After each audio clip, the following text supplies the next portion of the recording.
So the first talk this evening, The Whispers of Rock.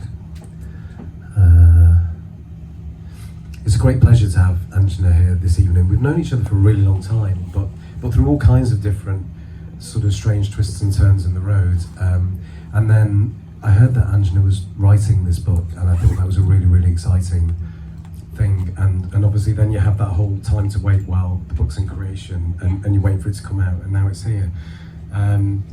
There's probably, I mean, fundamentally there's probably no greater Stone Club book than The Whispers of Rock, if you want to get down to the source material. And that's what we're going to do. Do you want the mic stand? Yeah. No? Just okay. walking around. And there's no one better really to tell you about this stuff. I mean, there's so much to learn. I think it's also like a sort of really original Stone Club thing where we were really interested in all kinds of different specialities and non-specialities coming together, and the way in which different people can interpret and understand ancient sites and share that with each other. We have copies of the book at the back, and we also have book plates if we run out of the copies that we do have that Anjana can sign, and the QR code thing. Yeah, I think we should really find out about like where it all comes from, effectively. You know, there wouldn't be any standing stones or stone circles without this. So, should we explore the world of geology together? Yeah. It's a great pleasure, Dr Anjana Khatwa. Thank you. And I just want to wish to everyone that's celebrating, including myself, a very happy Diwali and Bandicho Divas. So congratulations to everybody who is celebrating like me. So instead of being at home with my mum and my family, I'm with all of you. And I have worn the most sparkliest top possible to bring the Diwali spirit here.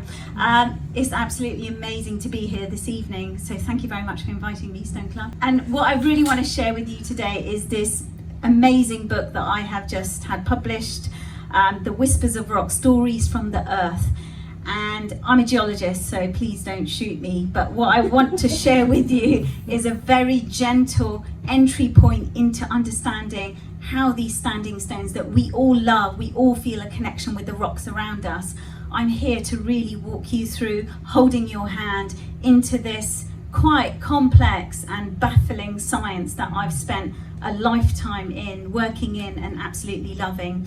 I want to start off by explaining what this rock is on the back slide here. It is actually a rock, it's not been manipulated. This is my photograph of a 500 million year old sandstone from the Petra archaeological site in Jordan. Sorry if I'm standing in front of you folks that you can see it.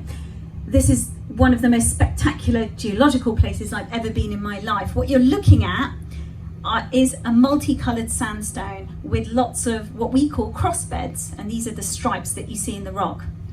I want to take your minds back to the moment this rock started to form 500 million years ago. This is before vegetation evolved that had root systems, okay? So you're thinking about mountains in northern Africa. Rivers are flowing over those mountains and they're eroding them and they're weathering them.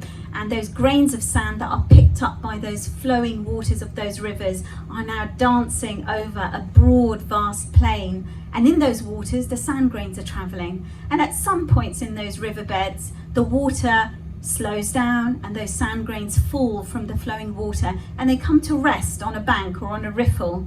Now what happens over time is those sand grains build up and they get buried and they get squashed together and they form a rock called sandstone.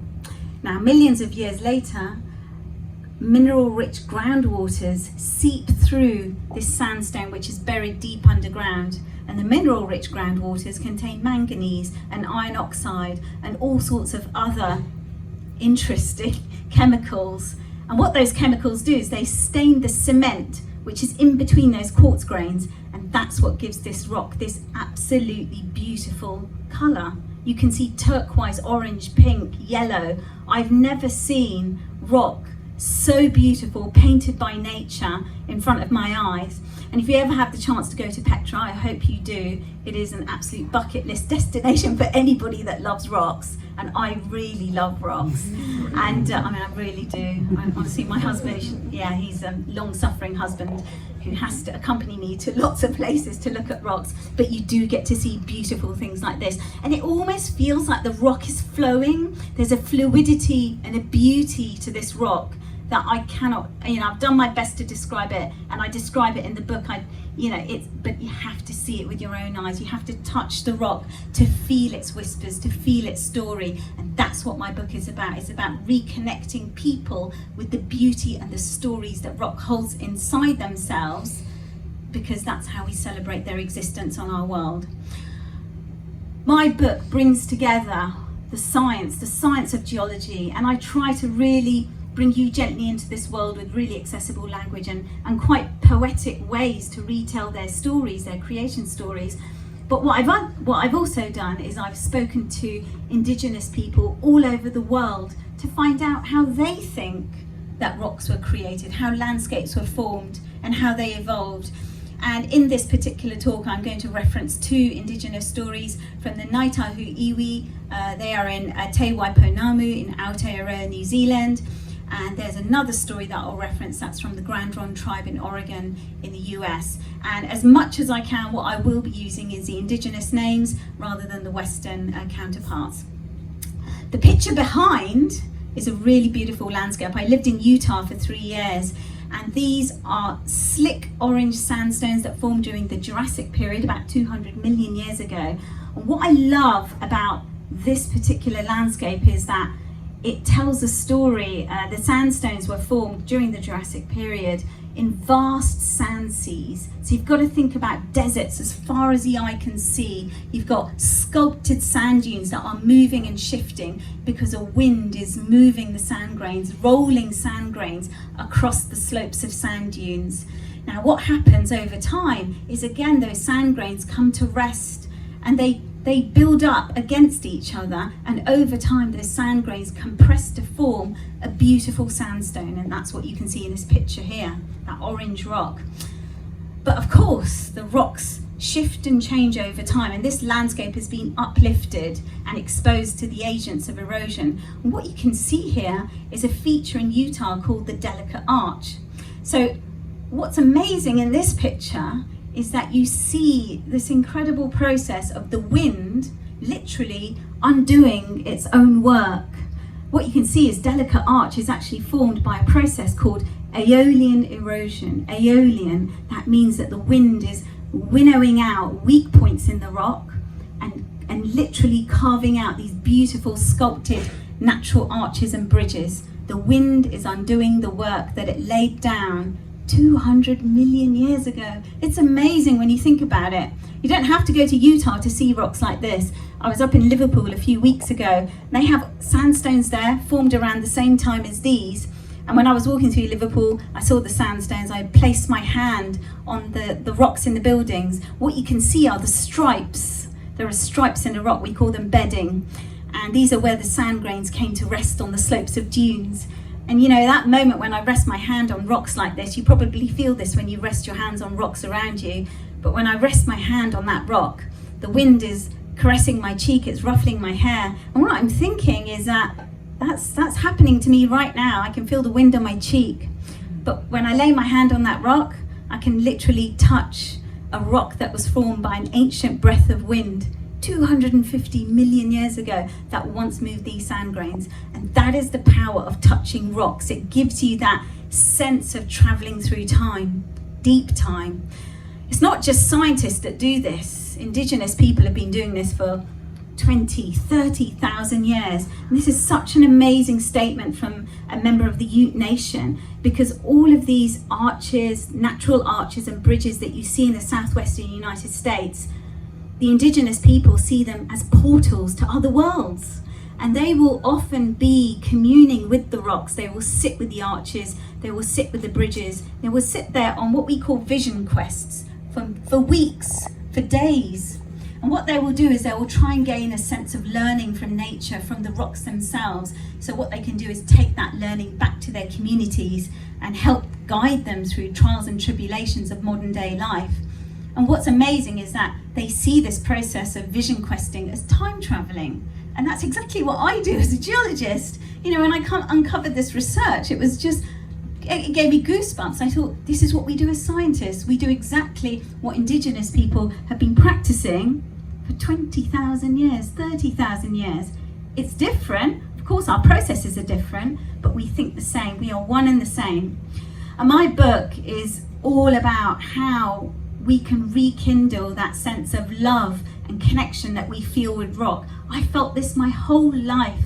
I can't tell you, there's a great origin story in the book that I can't go into today into too much detail, but I genuinely feel the rocks are alive with stories. Every time I touch them, every time I see them. I was having a coffee in the middle of Regent Street, Olenstein, right? They have the best building stone that you can see in the cafe. As I was walking over the slabs in the cafe, there were ammonites in the limestones under my feet. And someone said, "What are you looking at? Why are you looking at the floor?" I said, "You're walking on an ancient seabed that was formed 200 million years ago." I knew it's a Jurassic limestone because I can see ammonite fossils right under my feet. And she was like looking, she's like, "This is amazing, you've made my day. I'm a tourist in the city." I said, "I can't come with you on other places to show you the rocks around you, but you know, here you are. There's a seabed right under your feet and you're walking upon it whilst drinking your coffee." That is the beauty of geology. You don't have to go far, you don't have to go to Utah or Jordan. It is all around you. It's Olenstein on Regent Street. Go there, go look at the ammonites there.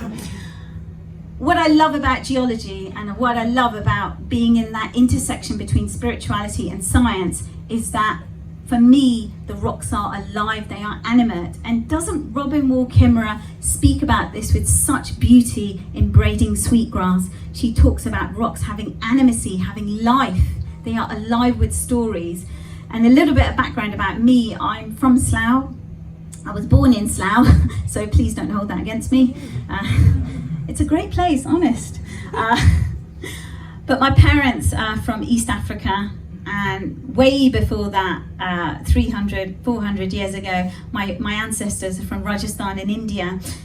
What's migrated as my ancestors have moved from India, Rajasthan in India, to Kenya and now to the UK where I was born, what's migrated is this love and connection and joy for nature. Nature lives within us. I'm a Hindu, which is why I wished everybody who is celebrating Happy Diwali, because it's such a special day for us today. Nature lives within us. I feel it within me. Every part of me, every rock I meet is alive with a story. It has something to tell me. It has something to teach me. And as I've gone on this journey to write this book, this book is a love story to rocks, essentially. I love rocks, I really do, and I'm not afraid to say that as a scientist. I understand them, I know how they're formed, but I also feel their spirit that's locked inside their minerals and their structures. They have so much to tell me.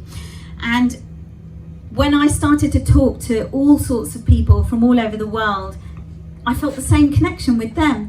I had quite a long time consulting with Maori tribes, and this is from this story that I want to tell you is from the Ngāi Tahu Iwi, Aotearoa, New Zealand.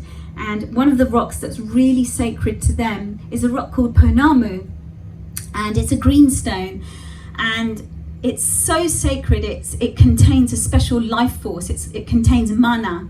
And when I kind of started to uncover the story of Pounamu and the connection between the scientific origins and its Maori origin story, I just had goosebumps. I fell in love with it totally. Pounamu is what geologists called an ophiolite. It's a greenstone, which means that it's formed from some of the deepest crustal rocks on Earth. What you can see in that diagram is the oceanic crust. It's a very thin piece of crust. It's very dense. The main rock that you see in that particular oceanic crust is called peridotite.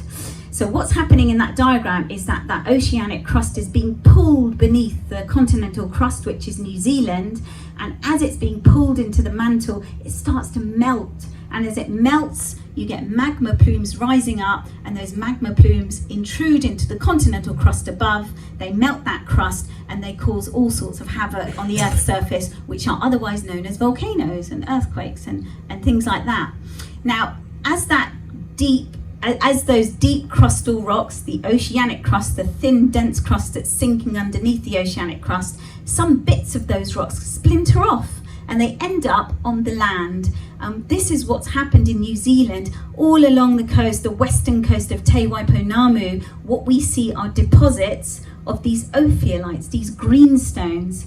And when Maori discovered them, and they thought they were incredibly sacred. They thought they were very, very special.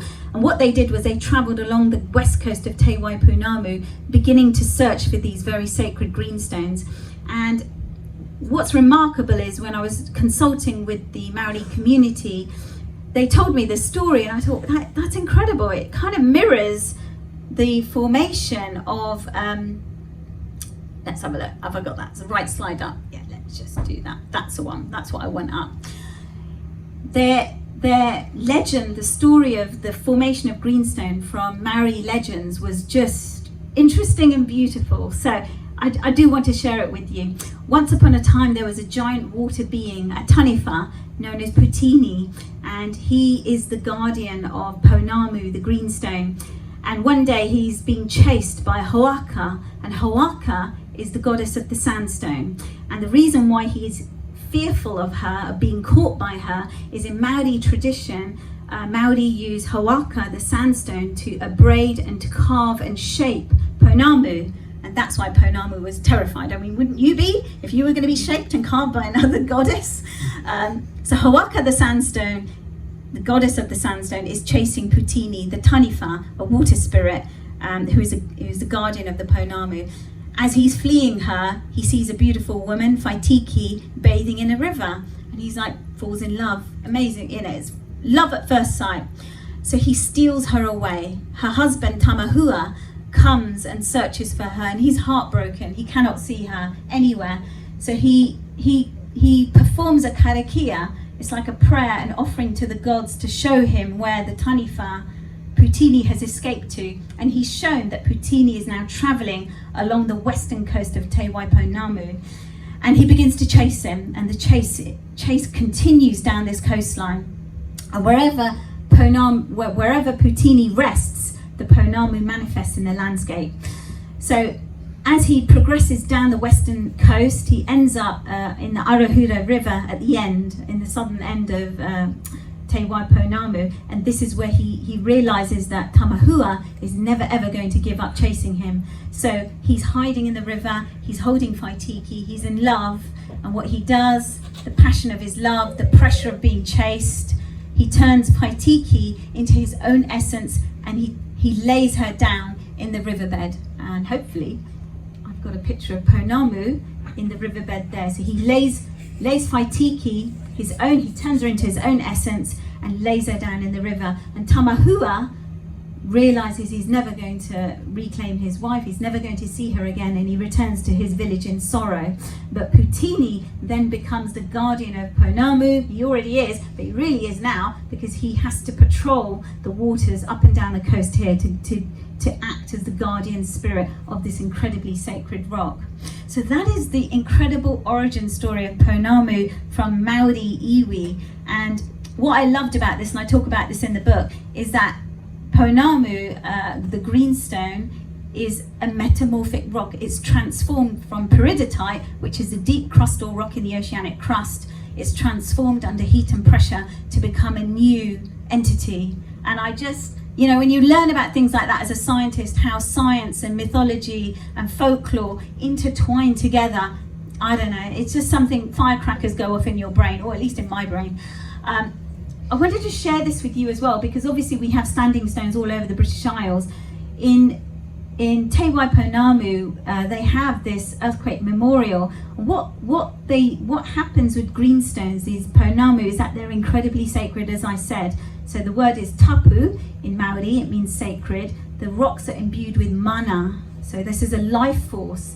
And what they've done here, this is a Canterbury earthquake memorial, they have put a large piece of Pounamu within the memorial itself, so that people can transfer their life force into this rock. And if you are feeling that sorrow, that loss of loved ones in this horrendous natural disaster that happened, you can go and visit the Maori stone and receive the life force from the rock. I think it's must be an absolutely extraordinary experience to have. And actually the New Zealand All Blacks and the Ferns travel with a piece of Maori stone, which is kept at the All Blacks Visitor Centre in Auckland. And as a visitor, you can go in and you can transfer your life force into that rock. So when it goes on tour with the All Blacks or the Ferns, they will win at rugby matches. So perhaps if you support England, don't do that. This is another story that I wanted to share with you. This is a beautiful picture of Desiree Hernandez from the Grand Ronde tribe in Oregon, Portland, in America, and she is interacting and respectfully paying homage to her ancestor Tomanowos. And Tomanowos, in the ancient language of the Chinook and the Clackamas peoples, means traveller from the sky people. And for geologists, Tomanowos is the remains of a protoplanet that was destroyed 4.5 billion years ago. So what does that mean? What does that make Tomanowos? Tomanowos is a meteorite, and the meteorite formed from this protoplanet explosion fell to Earth 20,000 years ago in the middle of an ice age, landed on an ice cap in North America, and at the end of the ice age then travelled to northern Oregon. So we'll pick up this origin story in a minute. Where is Tomanowos today? Tomanowos is held in the collections of the American Museum of Natural History. It weighs about 15 tons, and you can see that its surface is really pitted. It's got those craters. This is rainwater, which is slightly acidic, reacting with the iron within the meteorite, creating iron sulfide. It's quite acidic, so it eats away at the surface, creating these quite extraordinary craters. The meteorite was transported to northern Oregon in the Great Missoula floods, and you can see how far it traveled. Now, it landed in the ancestral lands of the Chinook and the Clackamas peoples, and when they discovered it, they knew it was otherworldly. They knew it wasn't of this earth, and that's why they called it Tomanowos, after the great spirit, the great creator that lived in the heavens, and they were known as the sky people. So it was a traveller from the sky people. Now Tomanowos, let's have a look, see if I can bring that up. Tomanowos is held at the American Museum of Natural History. When I went to see the Grand Ronde tribe earlier this year in March, they actually have a full 3D print of the ancestor, which is held in their cultural centre. It is still worshipped, it is still regarded as a very important part of their culture. And Tomanowos here is being worshipped by a member of the tribe. And the ancestor is so revered that in ancient times, the tribespeople used to dip their hands or their arrowheads into the rainwater that would collect in those cavities, and that would grant them fortuitous hunting, or they would win in battles. It was incredibly sacred. It was an incredibly sacred ritual to interact with the ancestor in this way. Now, Tomanowos sadly didn't remain under the custodianship of the Chinook and the Clackamas peoples. I don't know if I've got the slide here because I'm short on time today, but you can learn about it in the book. What happened to Tomanowos was that once the white settlers arrived from Europe and they moved across into the west, the Chinook and the Clackamas people were disenfranchised, dispossessed of their lands, and they were moved elsewhere onto a reservation.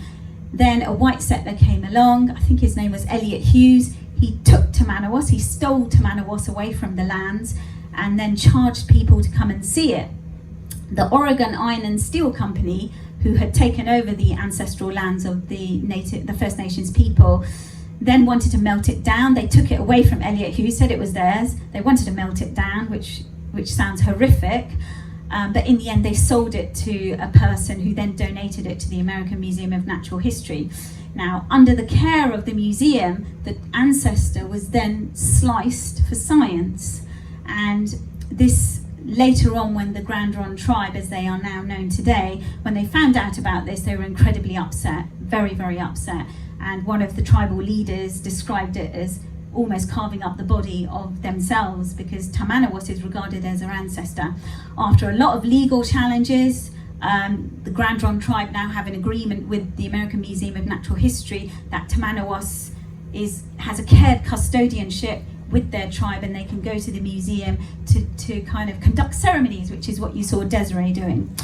I actually had an opportunity to go out there in March, and one of the most moving experiences of my life, because what it showed me was holding the remains of Tomanowos was like holding Mataji. And I'm showing you a picture. My mum allowed me to take this picture.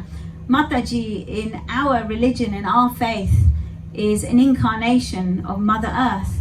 And in fact, in Hinduism, we have 21 incarnations of Mother Earth. She's a goddess by many names: Dharti, Shitala, Parvati, so many. I can't go through them all. But in this picture where I'm holding her, she's draped in a red cloth. She is marked by sindur, which is a sacred red mark, which means she's blessed. In geological terms, she's a granodiorite from Wales. And I know that because I asked my mum, because where is she from? No, she's from Wales, but where is she really from? I get that question a lot, by the way. But holding these two entities of Mother Earth, of spiritual rocks, when I looked in Travis's eyes, because he's a contributor to the book as part of this story, when our eyes met and I was holding the remains of his ancestor, my God, the feeling you feel in your heart was unbelievable. I locked eyes with him, and I knew at that moment, we are separated by continents, we're separated by thousands of years of existence, my faith, his faith. But holding his ancestor, I knew at once we were united by an absolute love and connection with Mother Earth, with rock and our planet. Absolutely unbelievable experience. I wanted to finish off this love story with this rock here. I have it in my bag actually, I can't run and get it now. I meant to have it in my pocket. This is a rock I picked up when I was 13 years old, so bear with me because I do want to do you a reading from my book. I was 13 years old, my parents are from East Africa in Kenya. It's a piece of basalt, and I collected it when I look like this.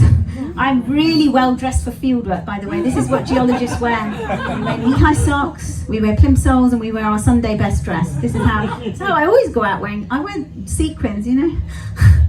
13 years old, I'm at the Shaitani lava flows with my parents. This is my dad looking spectacular in 80s, you know, moustache. And my mum on the other side in the blue skirt and the blue t-shirt.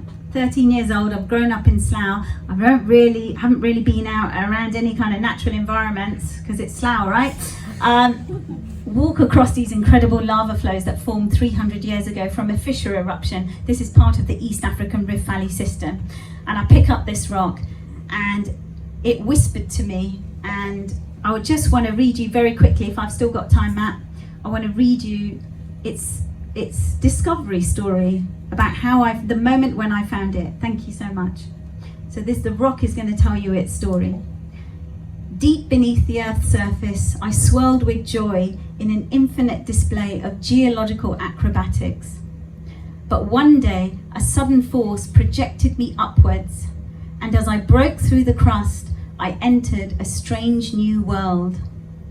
I screamed in terror as I saw this cold new light, and my body plunged back down onto the land, obliterating everything in its path. As the heaving mass of lava spewed violently from the volcano, it forced me to creep forward. I wept with sorrow as my flames licked around innocent living things, burning them to ash. The human voices howled in fear as they ran away. They called me Shaitani, the devil, evil.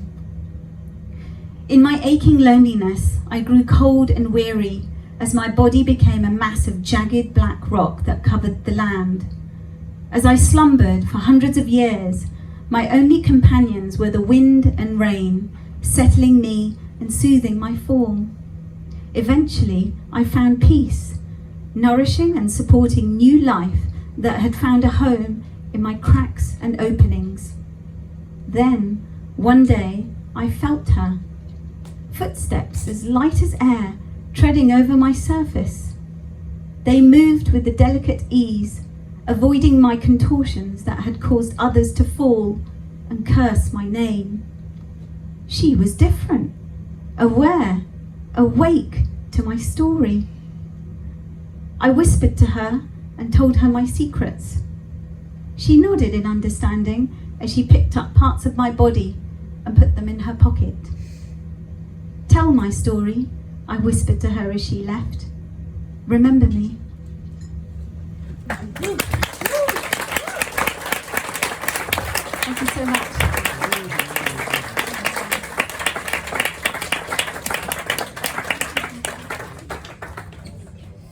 Yeah, you use that one.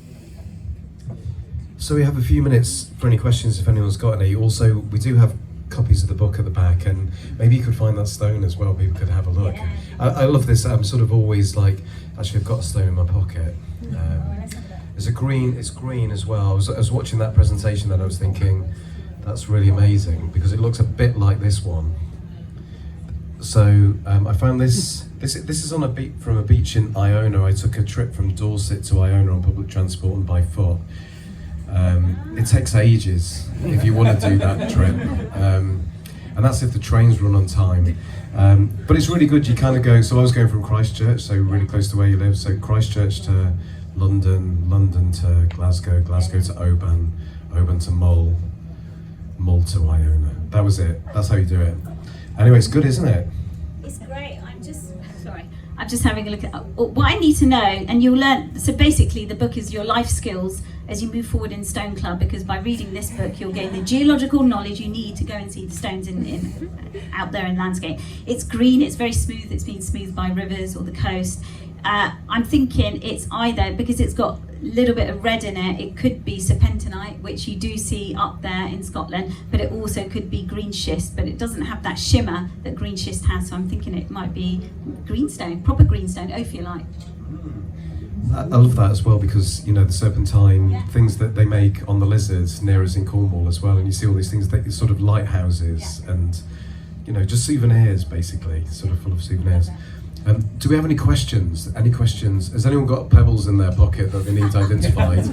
If you have, form an orderly queue, I suppose, later on. But any questions about? I mean, the whole thing of ancestral rocks as well, and pitted forms and hold stones, because we see Mesolithic, Neolithic, Bronze Age, Iron Age mark making, and then you see these natural forms as well. Do you think that this was humans actually imitating nature and trying to leave their own marks? Yeah, one of the really interesting rocks that opens the book. The book opens with Stonehenge, you'll be pleased to hear. So I go into the geological evolution of the Sarsens, the blue stones, the rhyolites, and the altar stone, which is now Ordovician red sandstone. Where am I going with this? Because I lost my. Oh yeah. So mark making. So what's really interesting is that prehistoric tool makers were very attracted to those rocks. So I was at the British Museum Stonehenge exhibition a couple of years ago. This again appears in the book. They saw that the rocks are incredible. We think they're beautiful, but these prehistoric tool makers saw their beauty as well. And research has shown that aesthetic value guided what types of rocks they chose to make into tools. And I think, yes, they would have seen how certain rocks were crafted by nature, and they would have wanted to have brought their own mark. You know, you see that in petroglyphs, don't you? I mean, I was up in Ilkley a couple of weekends ago, and I was looking at carvings in the millstone grit in the calf and cow, and they were from 1892. So I think we've always felt a need to make our mark on rock, but also for rock to make its mark on us. And so yeah, I think there is research out there that does show that. It's kind of a mind-blowing idea as well, that it might not have been the standing up of the stones itself that was the most incredible thing for the ancients. It might have actually been some of the more finer details of what you're describing, where they came from and the distances travelled, or perhaps the way in which they were marked, cut marked, or marked in some way. That might have been the most remarkable thing once, and now we sort of look at things that are really amazing, like the lintel stones, or these great things. I think that's the monumental effort, but maybe once it was something else that seems monumental. Yeah, and I think when you explore stories from all over the world, especially indigenous communities, what's interesting is those communities didn't feel the need to transport rocks and construct something like a megalith.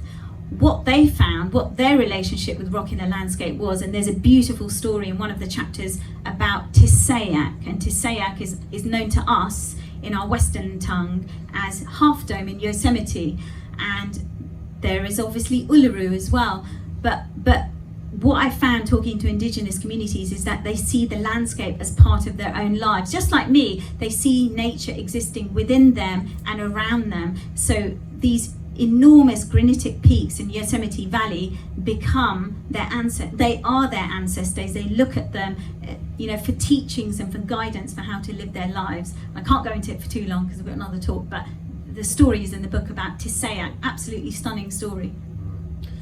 I think, there's something really beautiful as well about that image you showed earlier on with it, the sort of cloth over the stone as well, representing Mother Earth, representing the planet, representing our home.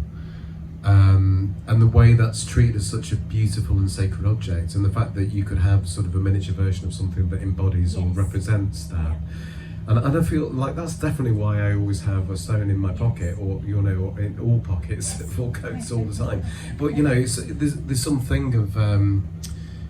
something of sort of holding the earth in your hand while you're on it, and I think it's something that probably speaks a lot to a time before we were separate from nature, a time before we were separated away. Yeah, and this is the whole thesis of the book, is why have we become so disconnected from rock and landscape?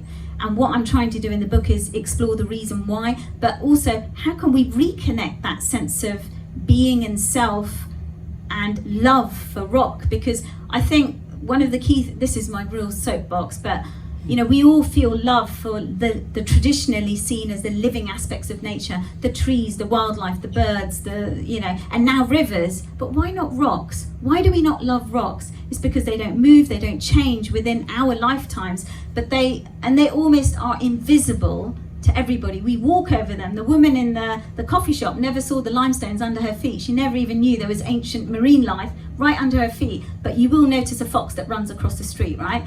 So my whole thesis in the book is, how do we begin to open our eyes to see the living rocks around us, because they are alive with life. And one thing that's really interesting about the photograph on the slide is you will notice that the ancestor Tomanowos is laid on red cloth. And when I went there, I said to Travis, I said, that's amazing. Why have you laid your ancestor on red cloth? He said, because when the remains of the ancestor arrived from the museum where it had been kept in the universities, they had a special ceremony to welcome it back into the tribe. And red is a very kind of sacred religious color within their faith. And I said, that's for me. That's me as well. I'm a Hindu. We have draped Mataji in a red cloth. She's marked with sindur, which is red. So there is a commonality in how cultures like my own culture are unified in how we look at nature. I was just thinking then, as you said that, I was just wondering, as a scientist and a geologist, where you sit with, I don't know, I guess more like esoteric ideas about stone being the sort of lowest form of matter, or the densest form of matter, but possibly the most spiritually resonant as well. Some people look at stones in that way, or think of stones in that way, or think that spaces can contain that. I just wondered how that sits with you as an idea. Well, I exist in two worlds, so I look at rocks, and it's interesting because I was watching the Stonehenge presentation, the film, and I was picking up the words rhyolite. I thought, does everybody know what a rhyolite is? Maybe not. Maybe you do. Yeah, it's a volcanic rock expelled because of lava and ash from explosive volcanic eruptions. And the other rock in the Preseli Hills is the spotted dolerite. You know what that is? That's magma that's trapped under the earth that cools incredibly slowly. And what I do is I'm able to exist in that world. So I'm looking at the rocks as these, chemical assemblages of minerals, and I understand that, but there is a deeper connection for me, because once I begin to understand that scientific story, it comes alive for me. I've got a very visual imagination, which we have to have as scientists. We have to be very imaginative and curious, and I sit very comfortably in those two spaces. And I haven't for my whole life, because as a scientist, you have to be very objective, you have to be very distant from the natural world in order to do your science. And it's taken a couple of years for me to come into that middle ground and embrace my former self that I had to park for a long time to succeed in the field. So yeah, it's an interesting place to exist now, but a really brilliant place to be. Amazing. Well, it's such a pleasure to have you here tonight. We've got copies of Whisper of the Rock at the back. We've got copies of the other books as well, and so now or at the end of the evening. And like I say, there's free 14 times. We've also got a Stone Club zine, because it's 4 years. It's 4 years in November since we started Stone Club, so we made a zine for the first time, and we asked members to write things and send things into us, and then loads of people sent things in, so we've already got 3 issues, I think, ready to go, but only one's out at the moment. But you can all contribute as well, you know, it's great. But whatever you do, go and check out the Whispers of Rock, go and say hello to Anjana, ask questions.